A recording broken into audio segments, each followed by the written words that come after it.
Jacob Walker loves his fire truck. Hearts, get set, go. Disney race cars and superheroes, just like any 4-year-old. He often sports his own Super J cape. Callie, sit in my car. Full of life. I mean, he lives The biggest personality ever. Yes. But getting over the top Yeah.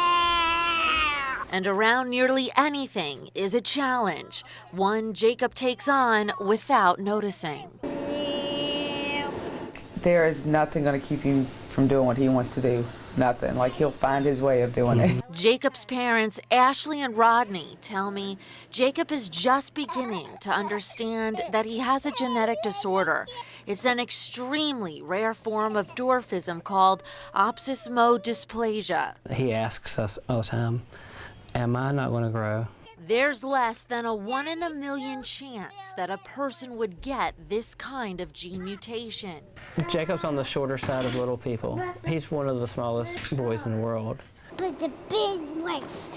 But clearly, Jacob is in the driver's seat, taking any obstacle head on. He invited me to share his latest fascination, a bounce house.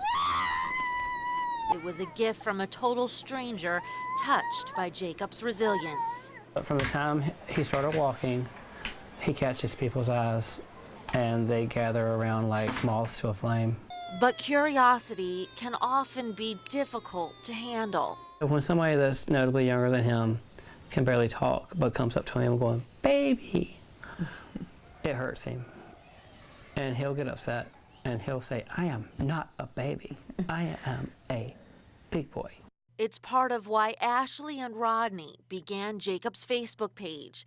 Jacob's world is on display and how he maneuvers through it. So they don't feel so weird or give us weird stares when we're in public or feel afraid to come up to us. Jacob Walker has thousands of followers from his neighborhood and internationally. Because we don't want Jacob to feel like there's something wrong with him when there's not. He's just different. But that difference comes with uncertainty from the moment Jacob was born. Devastating, because they told us the worst of the worst, that he had a form of dwarfism that children just don't live through. At most 4 or 5 years. Jacob faces potential physical complications, like being unable to walk or having severe respiratory problems that could be detrimental.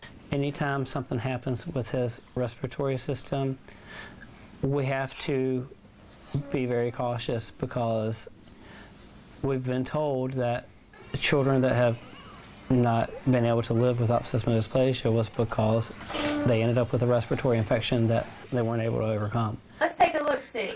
But so far, Jacob has resisted major issues. He doesn't need a trach in his neck or a wheelchair.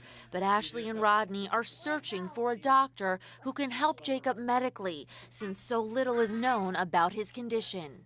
If we could get what's happening with Jacob out, maybe somebody out there will have an idea of how best to help him. Meantime, Jacob is learning to socialize with other children his age, even though they tower over him.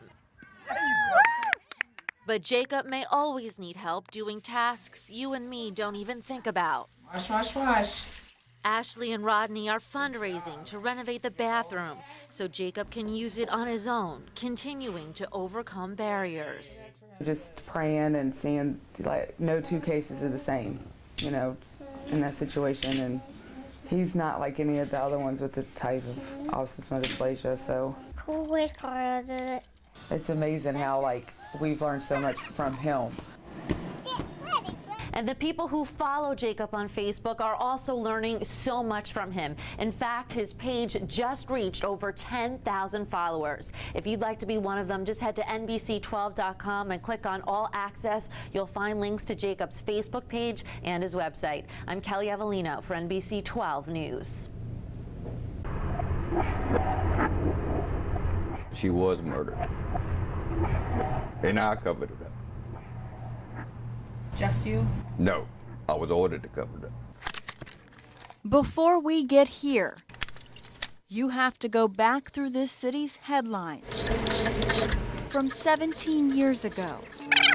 You have to delve into our video archives. And I can't imagine anything much more horrible. Body after body in the near West End stunned and terrified Richmonders. It tore me apart. I was scared to stay at home. They kept the doors locked more, so and the lights on at night. Vicious beatings, pummeled women found in bathtubs, cleaning fluids poured on some of the bodies, towels used for strangulation, all methods of the madness that was Leslie Leon Burchart. He pleaded guilty and confessed to 7 slayings over 6 months in 1996. A homeless schizophrenic off his meds choked the River City. He's called the Golden Years Killer for the murders of the older women, but this serial killer fit no perfect profile. And while killing those women, he also murdered 3 homeless men and savagely beat a 4th. He said when he killed older women, the only reason he done it because it reminded him of his stepmother. And he killed homeless people because they reminded him of himself. Former Detective Sergeant Ron Reed was one of the people who arrested Burchart. At the time, Burchart was wanted for the murders of the homeless men. No one knew the person sitting in lockup was also the Golden Years Killer. He didn't blink, he just stared. Reed spent hours in a room with Burchart. Every time I interviewed him, he wanted a Arby's sandwich, so I'd go buy an Arby's sandwich and then I'd bring it to him. And he would sit and eat it, and then he would describe all the things he'd done. Questioning him about the murders of Mamie Verlander, Lucille Boyd, Elizabeth Seibert, and Jane Foster, Reed says while he was asking about the murder of Boyd on Gray Street, Burchart started describing a killing a few blocks over at Kensington Gardens, an adult care facility now closed. He said, I went in the room, she was suffering, so I thought she needed to die. Reed says Burchart described a woman lying in bed with an oxygen mask. He confessed. I removed the oxygen mask and I watched and waited for her to suffocate, and then I left the room. At the time of that confession, the death had already been ruled natural causes by the medical examiner. Reed says police initially responded to Kensington because a nurse reported seeing a man leaving the woman's room. He says once Burchart confessed, he took a picture of him to that nurse. And she said, yeah, that's the guy that came out of the room. Reed says Burchart also admitted to another killing he was never charged with, a homeless man behind a grocery store at 1640 West Broad. He told me the guy was just like me. He was suffering. I took my shirt off, put it around his neck, and choked him. The cause of death by the medical examiner this time, alcohol poisoning. Reed says neither case, the homeless man or the woman at Kensington Gardens, was publicized, and that Burchart knew very specific details. Why cover it up? I'm here today because I want the people to know, woman in Kensington Gardens, that she was murdered. And I covered it up. Just you? No, I was ordered to cover it up. Choking back tears, Reed told me he was called into an office and threatened. He told me that he would fire me and I'd lose my retirement. In 1996, there were 114 murders. Richmond was just 2 years removed from that ominous title of murder capital of the U.S. Reed says he was told, We do not need to change them to a homicide because it raised the homicide rate. So you don't tell the family, don't change anything. Why come forward? I want to notify the people in Kensington Gardens that their mother was murdered. You want them to know the truth? Yes. Does it eat you up? It eats my inside up. That her son called me twice a week for 2 or 3 months, and I had to say, no, we haven't come up with anything. And I knew we had come up with something. After years of sleepless nights and nightmares, Reed's wife says her husband had to come clean. He feels like he has lied to people for years about the whole case. He just can't take it anymore. It's just too hard on him. He knows many people might be angry with him, but he says he could no longer bear the guilt. I'm sure he killed more people than we knew about.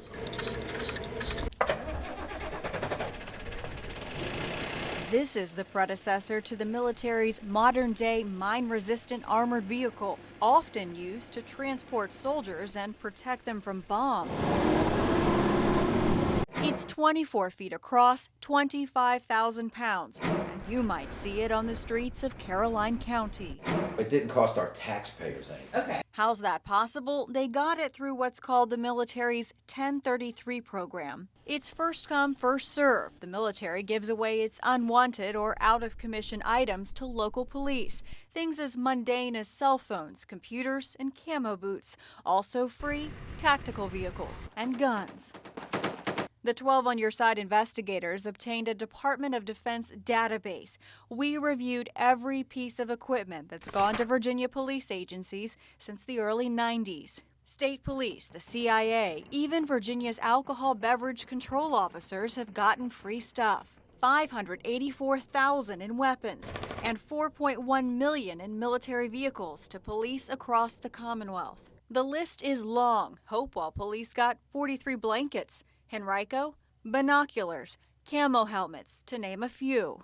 $500,000 mine-resistant vehicles went to Culpeper and Tazewell. Albemarle County stockpiled 154 guns, mainly rifles, the most in the state. The New Kent Sheriff's Office got a grenade launcher in 2010. Bath County grenade launcher. Oh my God. We showed our findings to the American Civil Liberties Union. The nonprofit is questioning, do towns need tanks? These law enforcement folks are essentially turning themselves into paramilitary or military operations in a circumstance in which no citizen has had any opportunity to say whether that's what they want their police force to look like. This is our baby. What do you call her? We call her Casper. Caroline County Sheriff Tony Lippa doesn't see it that way.